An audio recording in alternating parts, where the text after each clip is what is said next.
Pesca col vino? Facciamone un sorbetto. Abbiamo scelto come ingredienti pesca bianca, vino rosso di buona qualità, zucchero, glucosio, addensante per gelati e basilico. Cominciamo nel pelare le pesche. Togliamo tutta la pelle, tagliamo la pesca. Una cosa importante, l'alcol è un deterrente per il congelamento del gelato, quindi bisogna equilibrare la quantità di zuccheri con la quantità di alcol. Quindi ogni mezzo chilo di frutta utilizzeremo 125 grammi di vino rosso e 125 grammi di acqua. Perfetto.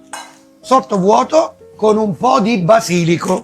Mettete dentro e faremo cucinare nel forno a vapore a 90 gradi per circa 15 minuti. Però mi raccomando, il basilico poi lo buttiamo via. Sciroppo per sorbetti. Vi do la ricetta più semplice che possa esistere. Io metto 220 grammi di acqua perché lo porteremo al bollore. 200 di zucchero, glucosio, una parte di acqua, una parte di zucchero, un chilo e 200 grammi di glucosio. Da questo potete fare tutti i sorbetti che volete. La base sciroppo sorbetto sarà portata ovviamente fresca. Quando la porteremo a 3-4 gradi la utilizzeremo per le nostre pesche già cotte. Come vedete la pesca è pronta, vedete che bel colore che ha? Togliamo dalla busta, frulliamo. Vi ricordate lo sciroppo che abbiamo fatto? Beh, quello va aggiunto in quantità tale per raggiungere i 21-22 Brix, per mantenere una base sorbetto giustamente equilibrata di zuccheri.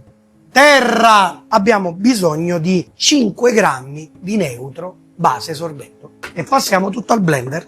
Però mi raccomando, utilizzatelo sempre quando le temperature stanno ancora intorno ai 70 gradi, perché il neutro funziona meglio a caldo. Filtriamo e poi mettiamo nei nostri tombolini.